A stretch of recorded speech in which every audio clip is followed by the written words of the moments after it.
और अच्छे होते जाएं। Praise the Lord, praise the Lord, praise the Lord, praise the Lord, praise the Lord. प्रभु के भवन में परमेश्वर के नाम को महिमा देते हैं। प्रभु के भवन में आनंद की भरपूरी है, और जब हम प्रभु की उपस्थिति में आते हैं हम परमेश्वर की आशीष को प्राप्त करते हैं। जितने लोग आज फर्स्ट टाइम आए हैं, जो लोग आते रहते हैं, हर एक का पिता पुत्र पवित्र आत्मा के नाम में हम स्वागत करते हैं और आपसे कहना चाहते हैं हम प्रभु की महिमा में यूं ही बढ़ते चले जाएं। आज बहुत सी बातें यहाँ बोली गई, बहुत से गीत यहाँ गाए गए, और हम विश्वास करते हैं कि अब हमारी जो कलीसिया, हमारे क्वायर और हमारे गीत गाने वाले सब क्या बनते जा रहे हैं? क्या बनते जा रहे हैं? आत्मिक बनते जा रहे हैं। वो उस लाइन के अंतर्गत परमेश्वर का धन्यवाद हम देते हैं, वो परमेश्वर की आत्मा को पकड़ रहे हैं, परमेश्वर का आत्मा उन्हें कैच कर रहा है, पकड़ रहा है। और आज के जो भी गीत यहाँ गाए गए, जो बातें कही गई, उन गीतों का बोल क्या था? उन गीतों का अगर मीनिंग देखें क्या था कि परमेश्वर हमारे साथ है। हालेलुया, परमेश्वर हमारे साथ है। बहन ने, एक सिस्टर ने गीत गाया, उनका सुर ताल इतना अच्छा नहीं था, लेकिन आपसे कहना चाहते हैं हम बहुत खुश हैं, उन्होंने परमेश्वर के वचन से संबंधित गीत गाया। तो एक बार जोरदार बहन के लिए ताली बजाएं, परमेश्वर के नाम को महिमा दें। कई लोग हैं बहुत लंबे समय से प्रभु में आ रहे हैं, जब उनके यहाँ बारी आती है ऐसे गीतों गाते हैं जिनका कोई ताल्लुक खुदा के वचन से नहीं, परमेश्वर के वचन से कोई लेना देना नहीं, संसारिक बातों से लेना है। तो आपसे एक रिक्वेस्ट करना चाहते हैं, बी स्पिरिचुअल, आत्मिक बने, परमेश्वर के वचन से लाइन अप जो गीत है उनको गाएं, परमेश्वर के वचन के अंदर लिखे हुए गीतों को गाएं। बिटिया जैनी के लिए हम प्रभु का धन्यवाद देते हैं, बच्चे ने शानदार गीत गाया जो प्रभु के वचन से था। तो आपसे कहना चाहते हैं, संसार में कई बार ऐसा होता है जब लोगों को बारी आती है, कुछ ऐसे गीतों गाते हैं जो संसारिक धुनों पर है। आपसे कहना चाहते हैं, इस वर्ल्ड में, इस दुनिया में केवल एक परमेश्वर के ही गीत ऐसे हैं जिनकी धुन संसारिक नहीं। Hallelujah, praise the Lord. लाखों करोड़ों गीत गाए जाएंगे, हजारों हजारों गीत गाए जाएंगे, उनमें कभी भी आपको संसारिक धुन नहीं मिलेगी, क्योंकि ये जो गीत गाए जाते हैं, जब लोग लिखते हैं, कैसे लिखते हैं? प्रार्थना के साथ स्वर्गीय धुन इनमें मिलती है। तो हम ऐसे लोगों को अप्रिशिएट करना चाहते हैं और ऐसे लोगों को सावधान करना चाहते हैं, चेतावनी देना चाहते हैं, रिक्वेस्ट करना चाहते जब आप गीत गाएं। इसलिए हमने एक नियम बनाया, जब आप गीत गाएं, जो भी गीत गाएगा सैटरडे को शशि के पास गीत की एक लाइन, दो लाइन भेजे, ताकि हम पता लगा सके आप गा क्या रहे हैं। कहीं ऐसा तो नहीं गा रहे जो कि अभिषेक को खत्म करे। तो आप इस बात को याद रखिए, प्रभु की महिमा हो। Praise the Lord, praise the Lord, praise the Lord, hallelujah. हम इन दिनों के अंदर आज हम विशेष सभा के अंतर्गत हैं। आज हम इम्पार्ट करेंगे आपके जीवन में परमेश्वर की उपस्थिति का, और आज हम परमेश्वर की उपस्थिति का विशेष बात को हम देखेंगे। हम इस समय के अंतर्गत विशेष बात को हम देख रहे हैं, परमेश्वर की उपस्थिति, प्रेजेंस ऑफ गॉड। परमेश्वर ने यहोशू से कहा, मूसा से कहा, क्या कहा? कि मेरी उपस्थिति तेरे साथ साथ चलेगी और मैं तुझे विश्राम दूंगा। माई presence will go with you and I will give you rest. परमेश्वर ने क्या कहा? मैं तेरे संग संग चलूंगा और तुझे विश्राम दूंगा। हम इन दिनों में परमेश्वर की उपस्थिति के बारे में देख रहे हैं। हमने परमेश्वर की उपस्थिति के बारे में बहुत सी बातों को हमने देखा है, बहुत सी चीजों को हमने देखा है। आज हम लास्ट स्टेज पे आ गए हैं और आज हम इस बात को देखेंगे, how we can maintain the presence of God. आज हम इस बात को देखेंगे, परमेश्वर की उपस्थिति को हम कैसे बनाए रख सकते हैं, कैसे खुदा की उपस्थिति मेरे जीवन में बनी रह सकती है। आप क्या चाहते हैं कि परमेश्वर की उपस्थिति आए और चली जाए, या आप चाहते हैं खुदा की उपस्थिति सदा आपके साथ रहे? क्या चाहते हैं? आप चाहते हैं प्रभु की उपस्थिति सदा आपके साथ रहे। आपसे कहना चाहते हैं, परमेश्वर इन दिनों में ऐसे लोगों को खोज रहा है। परमेश्वर ये चाहता है कि वो अपनी उपस्थिति को ना केवल चर्च में, लेकिन परमेश्वर चाहता इन दिनों में जब आप अपने घर पे हो, आप काम करते हो, आप बाजार में हो, आप पाप से भरी दुनिया में हो, everywhere everywhere you will be, कहीं भी क्यों ना हो, you will feel the presence of God. आप परमेश्वर की उपस्थिति का महसूस करें। आपको लगे खुदा की उपस्थिति मेरे साथ है, ऐसा लगे परमेश्वर मेरे साथ साथ चल रहा है। इन दिनों में परमेश्वर ऐसा चाहता है। प्रभु के पवित्र वचन में यहोशू की पुस्तक उसका पहला अध्याय, बुक ऑफ जोशुआ चैप्टर 1 हम प्रारंभ करेंगे। आपसे कहना चाहते हैं, बड़े ध्यान से सुनिए। आज का वचन आपके जीवन में एक नए अभिषेक को लेकर आएगा, नई नई सामर्थ को लेकर आएगा, नए चमत्कार को लेकर आएगा। अगर आज आप किसी चमत्कार के लिए आए हैं तो आपसे कहना चाहते हैं आज आप चमत्कार पाएंगे। अगर आप किसी निराशा से टूटने के लिए यहाँ पर आए हैं, आपकी निराशा टूटेगी, एक नई आशा को आप प्राप्त करेंगे। यहोशू 1:5 पढ़े क्या कहता है? हाँ जी, तेरे जीवन भर तेरे सामने कोई ठहर ना सकेगा, जैसे मैं मूसा के संग रहा तेरे संग भी रहूंगा। फर्स्ट क्वेश्चन, प्यारे परमेश्वर लोगों, आप में से कई लोग कहेंगे, कई लोगों का विचार होगा, कई लोग सोच रहे होंगे नहीं पास्टर साहब ऐसा तो हो नहीं सकता। परमेश्वर की उपस्थिति तो कभी कभी हम महसूस करते हैं या कभी कभी हमारे पास आएगी। नहीं, अगर आज आपका ऐसा विचार है तो आपसे कहना चाहते हैं, एक व्यक्ति था जिसका नाम था मूसा।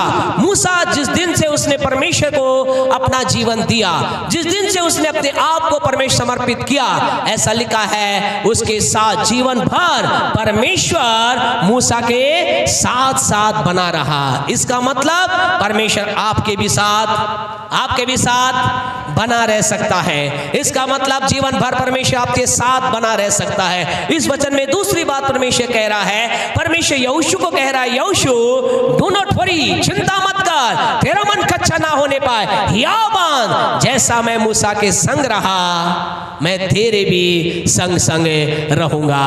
और through out the life of Joshua, आप पूरे यहोशू के जीवन को आप देखेंगे, आपको क्या देखने को मिलेगा?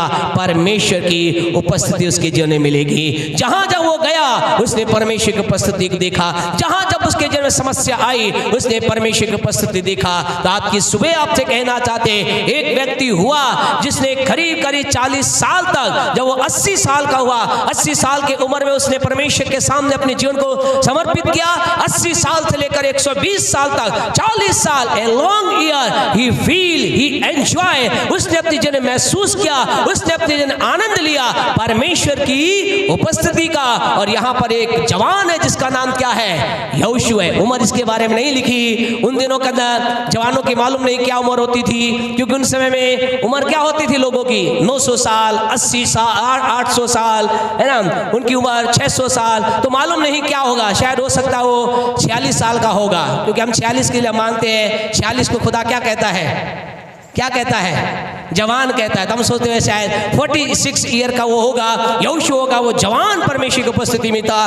और उस दिन से, जिस दिन से प्रभु के साथ चल लगा, टिल द डेथ, मृत्यु तक क्या रहा, उसने परमेश्वर की उपस्थिति को महसूस किया। आज की सुबह आपसे कहना चाहते हैं, आप जब तक यीशु न आए परमेश्वर की उपस्थिति का आनंद उठा सकते हैं। परमेश्वर की उपस्थिति आपके साथ रह सकती है। यहाँ पर प्रभु ने कहा, देखो यहोशू चिंता मत कर, मैं मूसा के साथ रहा, तेरे साथ साथ भी रहूंगा। और आज वही परमेश्वर आपसे कह रहा है, वही परमेश्वर मुझसे कह रहा है, वही परमेश्वर हमसे कह रहा है, don't worry my children, do not worry my daughter, do not worry my son, चिंता मत कर मेरे बेटे, चिंता मत करो मेरे बेटियों, चिंता मत करो मेरे बेटो, मैं जैसे मूसा के साथ रहा, जैसे मैं यहोशू के साथ रहा, मैं तुम्हारे भी साथ साथ रहना चाहता हूँ। I want to come with you, मैं तुम्हारे साथ साथ आना चाहता हूँ। और केवल यही बात रुक नहीं जाती। कई लोग कहते हैं ये तो पुराने नियम की बात है, हम तो नए नियम के बारे में कुछ सुनना चाहते हैं। मत्ती रचित सुसमाचार उसका 28वां अध्याय, बुक ऑफ मैथ्यू चैप्टर 28 अगर आप निकालेंगे, आपसे कहना चाहते, ना केवल परमेश्वर ने कहा मैं मूसा के साथ रहा, यहोशू में तेरे साथ साथ रहूंगा, वही परमेश्वर आपसे कह रहा है, मुझसे कह रहा है, मैं तेरे साथ साथ रहूंगा। जानते यीशु ने क्या कहा? यीशु मसीह ने 3.5 साल सेवा की, उसने अपने समय को पूरा किया, वो मारा गया, गाड़ा गया, और क्या हुआ? तीसरे दिन जी उठा। और जी उठने के बाद अब वो स्वर्गलोक की ओर जा रहा है, जी उठने के बाद वो ऊपर उठ रहा है। लेकिन इससे पहले कि वो स्वर्ग की ओर जाए, उसने जानते क्या कहा? पढ़े 20 को पढ़े, 28:20। हाँ जी। और उन सब बातें जो मैंने तुम्हें आज्ञा दी है, मैंने तुम्हें आज्ञा दी है, मानना सिखाओ, मानना सिखाओ। और देखो मैं जगत जगत के अंत तक, और जगत के अंत तक सदा तुम्हारे संग मैं सदैव तुम्हारे साथ रहूंगा। ताली बजाकर प्रभु की महिमा करें। आपसे कहना चाहते हैं, यहाँ पर प्रभु यीशु मसीह कह रहा है, यहाँ पर यीशु मसीह बोल रहा है, क्या कह रहा है? जगत के अंत तक मैं तुम्हारे साथ साथ रहूंगा। जहां कहीं भी तुम जाओगे, वेयर एवर विल गो, जिस भी जगह पर तुम जाओगे, जहां भी तुम जाओगे, मैं तुम्हारे साथ साथ रहूंगा। आनंदित हो जाइए खुदा के लोगों, एंजॉय कीजिए खुदा के लोगों, नाचिए झूमिए, प्रभु की महिमा कीजिए। सारी सृष्टि का सृष्टिकर्ता, जिसने आकाश को बनाया, पृथ्वी को बनाया, जिसने आपको बनाया, मुझे बनाया, वो परमेश्वर कह रहा है, मेरे बेटे मेरे बेटी, मैं जगत के अंत तक तेरे साथ साथ रहना चाहता हूँ। मैं जगत के अंत तक तेरे साथ साथ रहूंगा। आज आपसे कहना चाहते हैं, हम इस बात को देखेंगे कैसे उसकी उपस्थिति बनी रह सकती है। आप कहेंगे वो तो बड़े महान लोग थे, एलिया बड़ा महान व्यक्ति था, एलिया बड़ा सामर्थी व्यक्ति था। याकूब की पत्री उसका 5वां अध्याय। अगर आप में मन में ये विचार है, नहीं नहीं नहीं पास्टर साहब, परमेश्वर तो मूसा के साथ रहा क्योंकि वो बड़ा महान था। पास्टर साहब, परमेश्वर यहोशू के साथ रहा क्योंकि वो बड़ा ही क्या था, बलवान और बुद्धिमान व्यक्ति था। परमेश्वर एलिया के साथ रहा क्योंकि वो बड़ा ही क्या था, सामर्थी व्यक्ति था, बड़ा ही बुद्धिजीवी व्यक्ति था, बड़ा ही अलग तरह का व्यक्ति था। लेकिन आपसे कहना चाहते हैं, अगर आपका विचार है, आप ये सोच रहे हैं वो तो बड़े महान थे, वो तो कोई अलग लोग थे, वो तो कोई अलग जीवन जीने वाले लोग थे, वो तो किसी दूसरी दुनिया के लोग थे, अगर आपका विचार ये है कि वो एलियन थे, तो आपसे कहना चाहते वो एलियन नहीं थे, वो कोई दूसरी दुनिया के लोग नहीं थे। उनके बारे में, एलिया के बारे में लिखा है, पढ़े 5 का 17 पढ़े, क्या कहता है? तो हमारे समान दुख सुख भोगी मनुष्य था। क्या लिखा है जी? एलिया कैसा था? कैसा था? एलिया भी तो परमेश्वर के समान था, ऐसा लिखा है। क्या लिखा है? कैसा क्या था? किसके समान था? किसके समान था? किसके समान था? मेरे समान था, आपके समान था। आपसे कहना चाहते हैं, एलिया कोई एलियन नहीं था, एलिया कोई अलग तरह का व्यक्ति नहीं था, एलिया ऐसा नहीं था जिसके सिर पे 2 सींग हो। कैसा था? एलिया भी आपके समान, मेरे समान कैसा व्यक्ति था? सुख लेने वाला व्यक्ति था। क्या लिखा है? सुख दुख भोगने वाला था। उसके जीवन में भी सुख आता था, उसके जीवन में दुख आता था, उसे भी भूख लगती थी, उसे भी प्यास लगती थी, उसके जीवन में पीड़ा आती थी, उसके जीवन में कष्ट होता था। वो भी लिखा नहीं है बाइबल में, लेकिन हो सकता है वो भी कभी बीमार हुआ होगा, क्योंकि ऐसा लिखा उसके जीवन में भी वो कैसा था? हमारे समान। क्या लिखा है जी?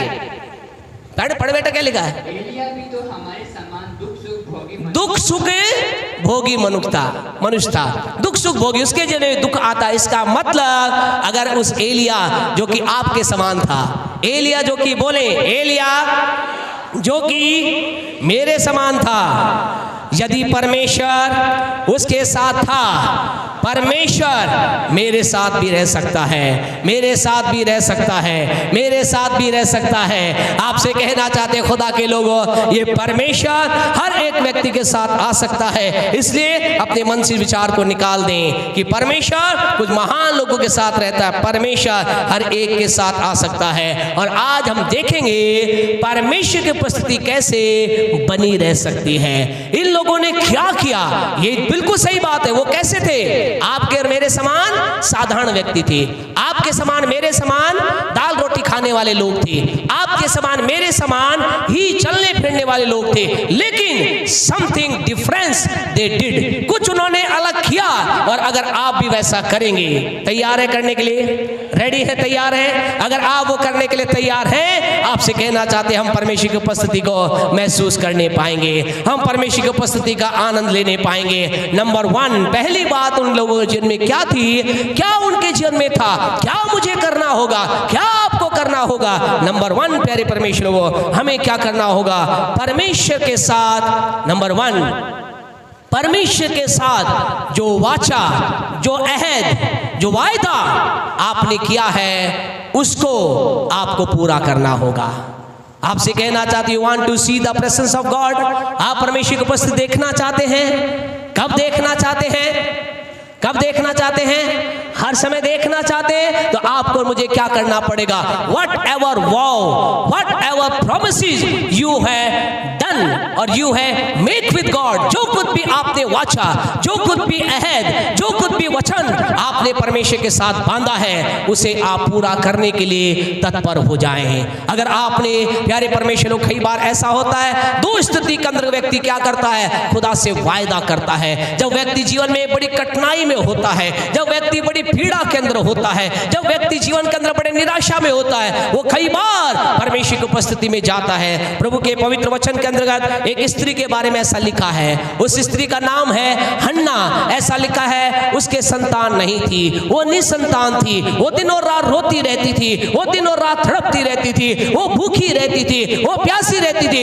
एक दिन उसने क्या किया? वो खुदा की उपस्थिति में गई। पहला शमूएल उसका पहला अध्याय उसकी 10वीं आयत को अगर हम पढ़ेंगे, ऐसा लिखा, हन्ना नाम की स्त्री एक दिन प्रभु के भवन के अंदर गई। एक दिन हन्ना नाम की स्त्री परमेश्वर की उपस्थिति में गई, और जब वहां पर गई, पहला शमूएल 1:10 पढ़े, उसने क्या कहा? हाँ जी, वह मन में व्याकुल होकर यहोवा से प्रार्थना करने लगी। उसकी 11वीं आयत को पढ़े, क्या लिखा है? और उसने यह मन्नत मांगी। आपसे कहना चाहते खुदा के लोगों, यहाँ पर हन्ना नाम की स्त्री ने क्या किया? ये बड़ी व्याकुल थी, बड़ी परेशान थी। हम भी कई बार क्या होते हैं? बड़ी व्याकुल अवस्था में होते हैं, परेशानी की अवस्था में होते हैं। जीवन में ऐसा लगता है सब कुछ क्या हो गया है? समाप्त हो गया है। उस समय कोई हमें कहता चलो प्रभु के भवन में चलो। हम दौड़कर प्रभु के भवन में आते हैं, और जब प्रभु की उपस्थिति में आते हैं, हम खुदा से विनती करते हैं, हम परमेश्वर से प्रार्थना करते हैं। और उस दौरान कई बार हम कहते हैं, प्रभु यदि तूने मुझे चंगा कर दिया तो, अगर परमेश्वर तूने मुझे आशीष दी तो, अगर परमेश्वर तूने मुझे बरकत दी तो, अगर परमेश्वर तूने मेरे जन चमत्कार किया तो मैं ये तेरे लिए करूंगा। आपसे कहना चाहते हैं, अगर ऐसा आपने पिछले दिनों में, पिछले सालों में, पिछले महीनों में, पिछले दिनों में अगर आपने किया है, इफ यू हैव फॉरगॉटन, अगर आप उसे भूल गए, तो आपसे कहना चाहते हैं आप दोबारा से याद कीजिए। अगर आपने कहा है, आप उसे पूरा कीजिए। आपसे कहना चाहते, जो लोग परमेश्वर की वाचा को पूरा करते हैं, परमेश्वर उनके साथ साथ बना रहता है। यहाँ पर एक व्यक्ति है, उत्पत्ति की पुस्तक उसके 28वें अध्याय को हम पढ़ें। उत्पत्ति की पुस्तक उसका 28वां अध्याय, यहाँ पर एक व्यक्ति है जो अपने घर से भाग रहा है। उसका भाई उसका शत्रु है, चारों तरफ से वो निराशा की अवस्था में है। वो जंगल में दौड़ता चला जा रहा है, दौड़ता चला जा रहा है, दौड़ता चला जा रहा है। उसे मालूम नहीं मैं कहां जाऊं। लेकिन एक रात ऐसा हुआ, उसने अपने जीवन के अंतर्गत उत्पत्ति की पुस्तक उसका 28वां अध्याय उसकी 22 वचन को पढ़े, क्या हुआ? और यह पत्थर जिसका मैंने खंभा खड़ा किया है, परमेश्वर का भवन ठहरेगा। उसने क्या कहा? ये पत्थर जिसका मैंने खंभा खड़ा किया, परमेश्वर का भवन ठहरेगा, और जो कुछ तू मुझे दे उसका 10वां हिस्सा मैं तुझे अवश्य दिया करूंगा। ये कौन है? याकूब नाम का व्यक्ति है। कैसा व्यक्ति है? हारा हुआ व्यक्ति है। कैसा व्यक्ति है? इसका भाई इसका शत्रु है। ये जीवन के अंदर अकेला है, अकेला ये चल रहा है, जंगल में जा रहा है, अंधेरी रात इसके सामने। लेकिन अंधेरे चलते चलते जंगल में पहुंचता है और एक पत्थर को तकिया बनाकर वहां सो जाता है। अद्भुत बातें वहां पर इसके साथ होती है। फिर ये वाचा बांधता है। क्या वाचा बांधता है? परमेश्वर, मैं इस जगह को तेरा भवन करके ठहराता हूं, और जो कुछ भी तू मुझे देगा मैं क्या करूंगा? उसका 10वां हिस्सा मैं तुझे दूंगा। इसने एक वाचा बांधी, ही मेक ए वाव, इसने एक शपथ खाई, एक वाचा बांधी, खुदा से कहा, खुदा जो कुछ तू मुझे देगा मैं उसका 10वां हिस्सा तुझे दूंगा, इस जगह को तेरा भवन करके ठहराऊंगा। और क्या हुआ? याकूब नाम का व्यक्ति आगे चलता है, याकूब नाम का व्यक्ति चलता चला जाता है। इसके जन्म में आशीष के बाद आशीष आती है, बरकत के बाद बरकत आती है। आपसे कहना चाहते, जब आप वाचा बांधकर आगे चलते हैं, वाचा पूरा करने वाला परमेश्वर, आपकी वाचाओं के लिए आशीष के द्वार खोलने वाला परमेश्वर आपके लिए बंद दरवाजों को खोलना प्रारंभ करता है, आपके लिए आशीषों का द्वार खोलना प्रारंभ करता है। अंधेरी राहों के अंतर्गत अद्भुत काम करना परमेश्वर प्रारंभ करता है। ऐसा लिखा, इस याकूब नाम का व्यक्ति जो कि अकेला था, असहाय था, निसहाय था, कोई इसके साथ नहीं था, इसके जीवन में ऐसी ब्लेसिंग खुदा ने दी। और प्यारे परमेश्वर, जब खुदा ने इसके जिन्हें ब्लेसिंग दी तो इसके जो जहां ये काम कर रहा था, उत्पत्ति के 30वें अध्याय को हम चले, जानते इस व्यक्ति ने क्या कहा। 30 के 27 को पढ़ें, क्या लिखा है 30:27। हाँ जी, जल्दी से पढ़ें। लाबान ने उससे कहा,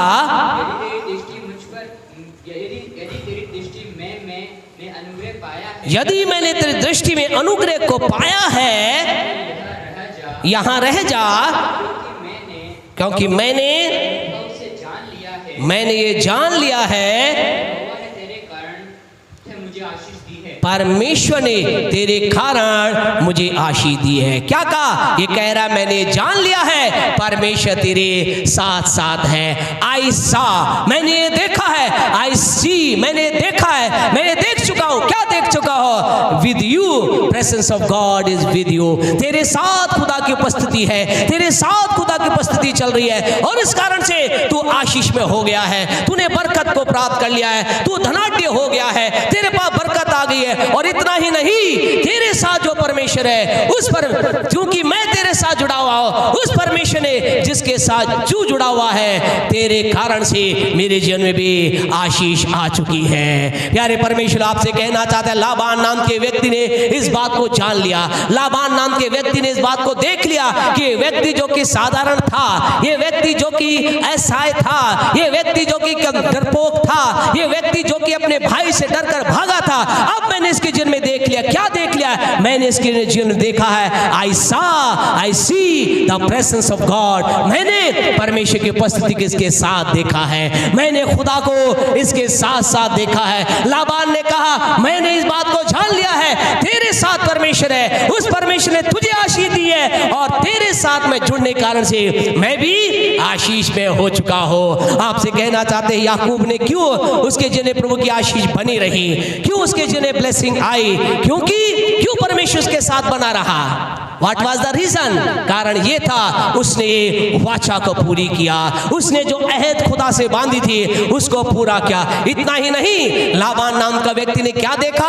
परमेश्वर इसके साथ है। लाबान ने क्या देखा? इसके कारण से मैं भी आशीष प्राप्त करा। लेकिन फिर भी उसके अंदर क्या था? उसके अंदर विचार था, मैं क्या करूंगा? इस याकूब के ऊपर हमला करूंगा और इसको क्या कर दूंगा? इससे सब कुछ छीन लूंगा। इस विचारधारा के साथ एक दिन क्या हुआ? समय बीता, टाइम बीता, टाइम चलता गया, और टाइम जब बीता तो क्या हुआ? याकूब वहां से अपने घर की ओर जा रहा था। उसने लाबान को नहीं बताया, लेकिन लाबान को मालूम चला याकूब यहां से